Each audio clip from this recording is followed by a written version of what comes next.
Welcome students, today we are going to cover our last chapter and that is Memories of Childhood. There are two stories in the chapter. First is written by Zitkalasa and the other is written by Bama. So before you read, this unit presents autobiographical episodes. Autobiographical episodes means Atmakathaएं from the lives of two women from marginalized communities. Marginalized communities means minority classes, and means these are the groups which are removed from the mainstream, who look back on their childhood. ये marginalise communities से थी दोनों ही authors और अपने childhood पे देखती हैं पीछे मुड़कर and reflect on their relationship with the main stream culture, और मेन स्ट्रीम कल्चर के साथ अपने रिलेशनशिप को बताती हैं. The first account is by an American Indian woman. American Indian woman means जिसके एंसेस्टर्स तो इंडियंस थे लेकिन वो पैदा अमेरिका में हुई थी. Born in the late 19th century, and the second is by a contemporary Tamil Dalit writer. Gertrude Simmons Bonin, born in 1876, was an extraordinarily talented and educated Native American woman who struggled and triumphed in a time when severe prejudice prevailed towards Native American culture and women. जितकलासा का असली name था Gertrude Simmons Bonin, जो कि पैदा हुई थी 1876 में.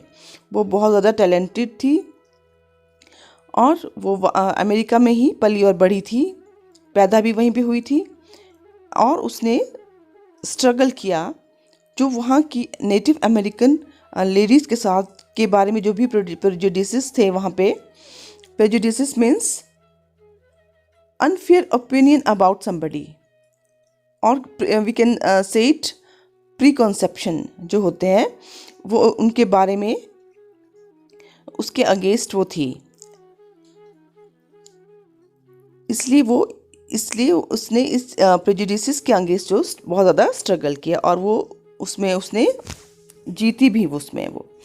As a writer she adopted the pen name जितकलासा.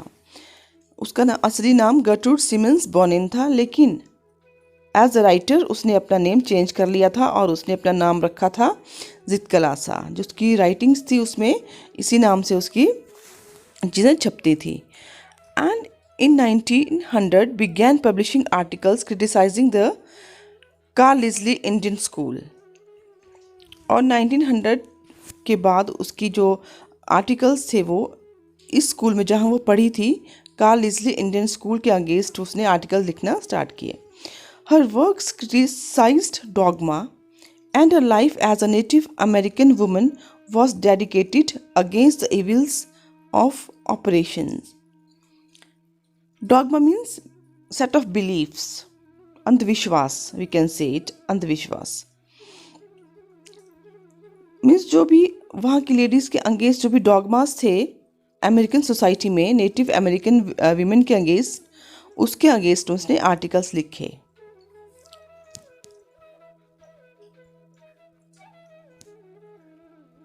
The cutting of my long hair. The first day in the land of apples. Land of apples जहाँ वो पढ़ने के लिए गई थी Pennsylvania. Was a bitter cold one. जिस दिन की वो बात सुना रही है, स्टोरी जिस दिन की है, वो वहाँ पे बहुत ज़्यादा ठंड थी. बिटर कोल्ड मीन्स बहुत ज़्यादा ठंड थी. For the snow still covered the ground, and the trees were bare. Means बर्फ ही बर्फ थी हर जगह. ग्राउंड जो था वो स्नो से कवर्ड था और ट्रीज जो पत्ते झड़ चुके थे उन पे भी ट्रीज कवर, वो भी ट्री भी स्नो से कवर्ड थे. A large bell rang for breakfast. एक बड़ी सी बेल ब्रेकफास्ट के लिए बजी. Its loud metallic voice crashing through the belfry overhead and into our sensitive ears. Sensitive years means वो बच्चे थे और जो बेल थी वो बहुत ज़्यादा ज़ोर से बजी और उनके सेंसिटिव ईयर्स को उनको लगा जैसे वो क्रैश कर रही है, उनके कानों में वो बजते हुए ऐसे उनको फील हुआ। The annoying clatter of shoes, annoying clatter of shoes means जो स्कूल यूनिफॉर्म के शूज़ होते हैं उनकी जो टक टक की आवाज़, उसके लिए ये वर्ड यूज़ किया है, clatter of shoes on bare floors. Bare floors means without mats. Give us no peace means वो आवाज़ उसको अच्छी नहीं लगी। The constant clash of harsh noises with the under current of many voices murmuring an unknown tongue made a bedlam within which I was securely tied। Means वहाँ इतना ज़्यादा शोर था, बच्चे इधर उधर जा रहे थे, आपस में बातें कर रहे थे और उसको लगा कि ये अननोन टंग मीन्स वो मे बी वो इंग्लिश में बात कर रहे थे और ऑथर को इंग्लिश नहीं आती थी और उसको समझ नहीं आ रहा था ये कौन सी लैंग्वेज बोल रहे हैं और क्या बातें वो कर रहे हैं। तो उसको लगा कि इतना ज़्यादा शोर हो रहा है। And made a bedlam means पागल खाना, जिस तरह से उसको लग रहा था कि जैसे पागल खाना है, इतना ज़्यादा जो थे वो सभी बात कर रहे थे। विच आई वॉज सिक्योरली टाइड, और वहाँ पे मैं मीन्स बंद गई थी। And though my spirit tore itself in struggling for its lost freedom, all was useless। Means वो उसने पहले जो थी उसकी लाइफ बिल्कुल फ्री लाइफ थी जहाँ वो अपनी मदर के साथ रहती थी, और अब वो जो उसकी फ्रीडम थी वो अब यूजलेस हो चुकी थी। A pale face woman with white hair came up after us. Pale face woman means colourless emotionless lady with white hair, जिसके सफ़ेद बाल थे, वो हमारे पीछे आई। We were placed in a line of girls who were marching into the dining room, और हमें उस लाइन में खड़ा कर दिया गर्ल्स के पीछे जो कि डाइनिंग रूम में जा रही थी। दीज वर इंडियन गर्ल्स, वो इंडियन गर्ल्स थी in stiff shoes. Stiff shoes means जैसे यूनिफॉर्म के शूज़ होते हैं, hard shoes. And closely clinging dresses means चिपकी हुई, बॉडी के साथ चिपकी हुई ड्रेसेस उन गर्ल्स ने पहनी हुई थी और स्टिफ शूज़ डाले हुए थे। The small girls wore sleeved aprons and shingled hair. Shingled hair means उनकी जो कटिंग थी, हेयर कट था, वो कान तक उनके बाल थे। जो छोटी गर्ल्स थी उन्होंने स्लीव्ड एप्रन्स पहने हुए थे। मे बी वो हो सकता है कि जब वो डाइनिंग रूम में खाने के लिए जा रही हैं ताकि उनकी यूनिफॉर्म गंदी ना हो, इसलिए छोटी गर्ल्स को उन्होंने स्लीव्ड एप्रन्स पहनाए हुए थे एंड शिंगल्ड हेयर्स, और सभी छोटी गर्ल्स के छोटे छोटे बाल थे कानों तक। As I walked noiselessly in my soft moccasins means वो कहती है कि मैं अपने सॉफ्ट मकैजन्स मीन्स उसके जो शूज़ थे वो बिल्कुल ही सॉफ्ट थे। मकैजन्स मीन्स बिल्कुल अच्छे सॉफ्ट शूज़ जिनसे कोई आवाज़ नहीं आती, वो बिल्कुल नॉइसलेसली चल रही थी। And I felt like sinking to the floor for my blanket had been stripped from my shoulders. Here blanket means a scarf. उस टाइम जो गर्ल्स थी वो अपने रिलीजन्स के अकॉर्डिंग जो था वो स्कार्फ अपने शोल्डर्स पे रखती थी अपने हेयर को कवर करने के लिए, हेयर कवर करते अपने हेड कवर करती थी। लेकिन वहाँ पे जो स्कूल वो पहुँची तो उससे वो छीन लिया गया। स्ट्रिप्ड मीन्स उससे वो ब्लैंकेट मीन्स उसका स्कार्फ था जो वो छीन लिया गया, इसलिए उसको sinking to the floor means उसको बहुत ज़्यादा डिसअपॉइंटेड हो गई, शर्म उसको आ रही थी।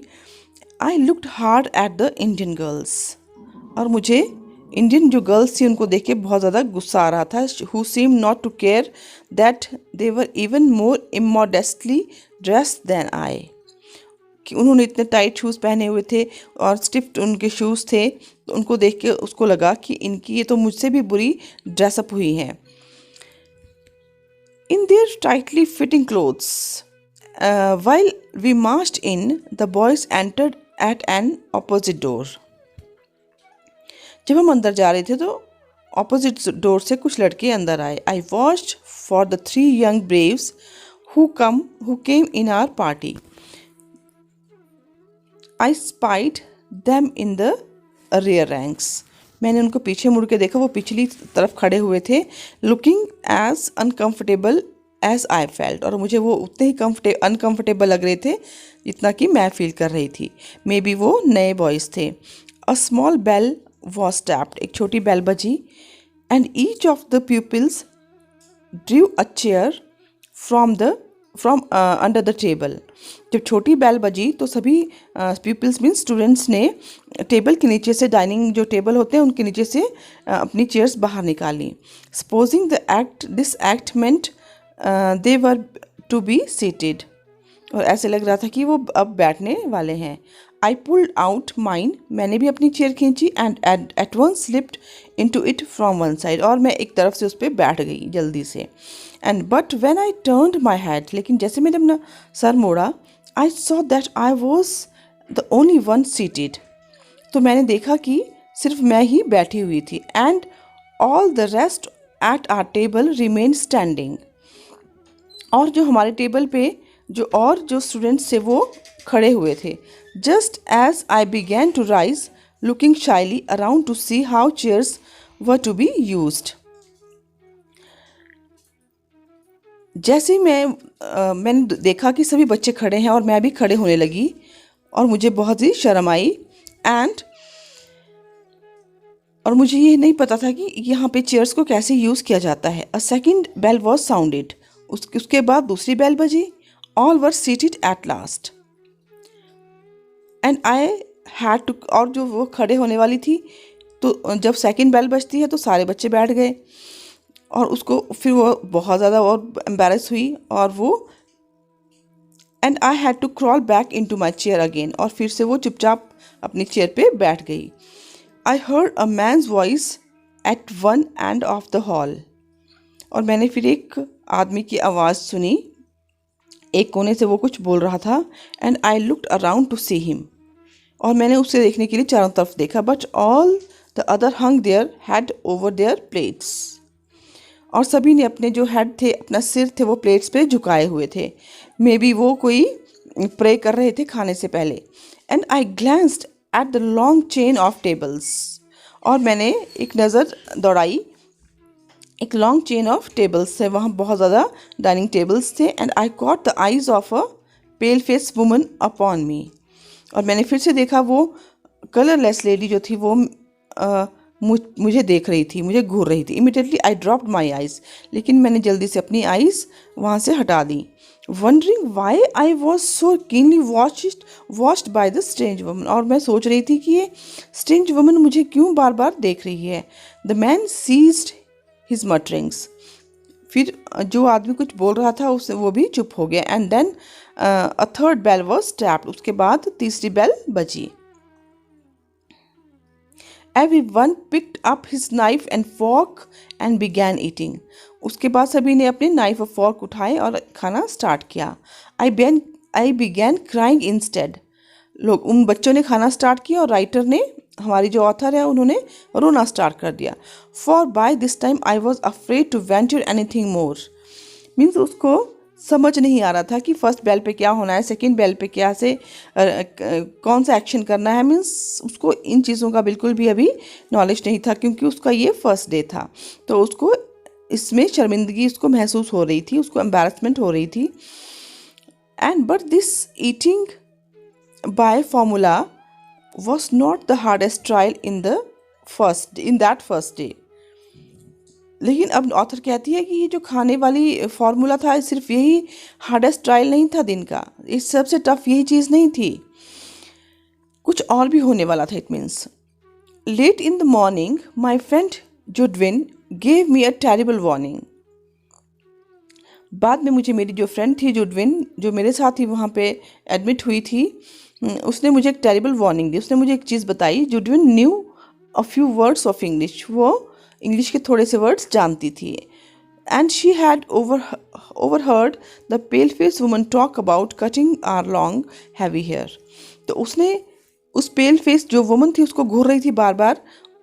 उसने, उसकी फ्रेंड ने उसको बताया कि ये औरत जो है वो हमारे बालों को, हमारे लंबे और हैवी बालों को काटने की बात कर रही थी. Our mothers had taught us that only unskilled warriors who were captured had their hair shingled by the enemy. और हमारी मदर्स ने हमें ये चीज़ बताई थी कि वही लोग अपने बालों को उनका शिंगल हेयर कट करते हैं जो अनस्किल्ड वॉरियर्स होते हैं, जिनमें कोई स्किल नहीं होती, जिनमें कुछ काबिलियत नहीं होती है, वही जो उनके एनिमीज़ द्वारा पकड़े जाते हैं, कैप्चर किए जाते हैं, जो उनके एनिमीज़ होते हैं उनके फिर वो हेयर कट करते हैं. Among our people short hair was worn by mourners. और किसी की जब डेथ हो जाती है तब बाल काटे जाते हैं. And the shingle hair by cowards. और जो कायर होते हैं वही अपने बालों को इतना छोटा करते हैं. मीन्स ये इन चीज़ों में वो बिलीव करती थी, ये चीज़ें उसको घर पे बताई हुई थी. तो उसके माइंड में एक चीज़ थी कि मुझे बाल अपने छोटे नहीं करवाने हैं. We discussed our fate some moments and when Judewin said we have to submit because they are strong I rebelled. तो फिर हमने आपस में ये चीज़ें अपनी डिस्कस किया कि हमारे साथ ये क्या होने वाला है, क्या होने जा रहा है.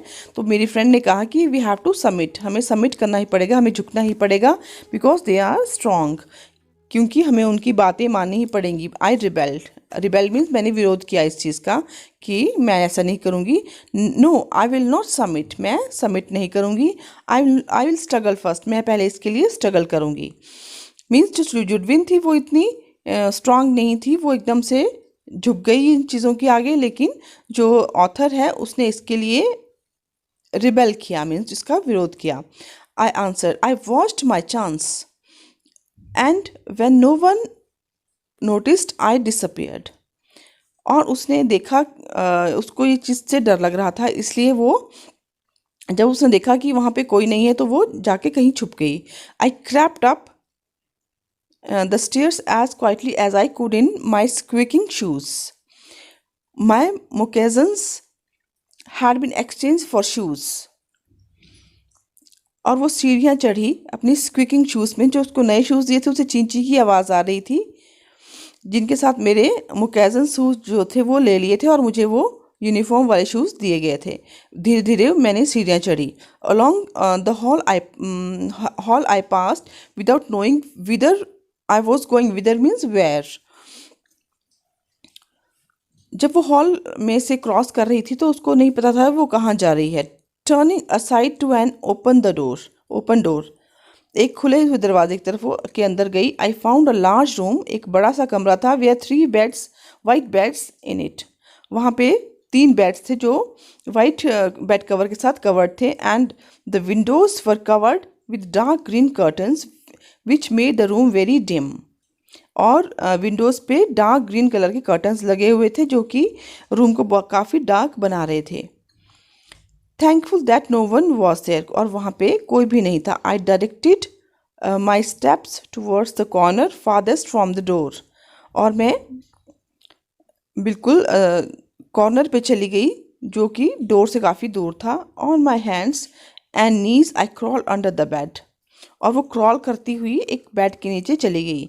And huddled means my self in the dark corner. उसने अपने आप को एक डार्क कॉर्नर पे छुपा लिया बेड के नीचे. From my hiding place I peered out shuddering with fear whenever I heard footsteps near by. और वो जहाँ छुपी हुई थी वहाँ से वो बार बार बाहर झांक रही थी. और वो शडरिंग मीन्स वो कांप भी रही थी जब उसने बाहर से फुट स्टेप्स, किसी के आने की आवाज़ सुनी, कदमों की आवाज़ सुनी. दो in the hall loud voices were calling my name. Hall में मेरे नाम ज़ोर ज़ोर से बुलाया जा रहा था, पुकारा जा रहा था. And I knew that even Judewin was searching for me. उसकी फ्रेंड जुडविन थी, वो भी उसको ढूंढ रही थी, आवाज़ें लगा रही थी. I didn't open my mouth to answer. और मैंने अपना मुंह नहीं खोला जब मुझे अपना नाम सुनाई दिया.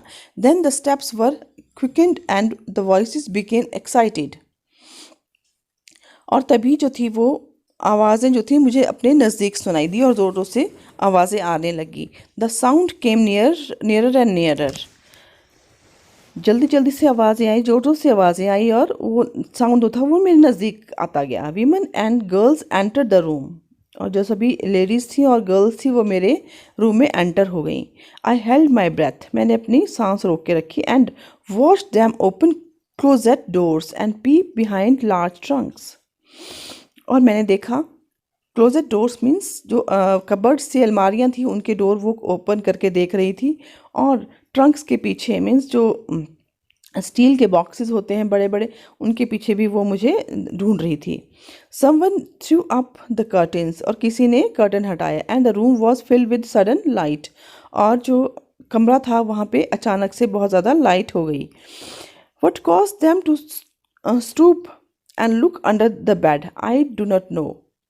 आई रिमेंबर बींग ड्रैग्ड आउट. अब मुझे नहीं पता कि कैसे किसी ने मुझे नीचे ढूंढ लिया और मुझे बाहर ड्रैग्ड आउट मीन्स खींचे जाने लगा. दो आई रेजिस्टेड, और मैंने इसका रेजिस्ट किया मीन्स इसका विरोध किया. By kicking and scratching wildly means, और किक करने लगी और स्क्रैच मीन्स अपने नेल से वो उनको हर्ट करने लगी. In spite of myself I was carried downstairs and tied fast in a chair. और उसको नीचे वाले फ्लोर पे ले जाया गया और एक चेयर से बांध दिया गया. आई क्राइड अलाउड, और वो ज़ोर ज़ोर से रोई. शेकिंग माई हेड, और अपना सिर ज़ोर ज़ोर से हिलाने लगी. And the while until I felt the cold blades of the scissors against my neck. जब उसने अपने सिर पे, अपने नेक पे सीजर्स और कोल्ड जो ब्लेड्स थी उनको फील नहीं किया, तब तक वो अपना सिर उसने हिलाती रही ज़ोर ज़ोर से. And heard them gnaw off one of my thick braids, और मुझे जब मेरा एक थिक ब्रेड्स मीन्स बड़े से बालों को, मतलब कुछ बालों को काटा गया, निकाला गया ब्लेड से, तो मुझे उसकी आवाज़ आई.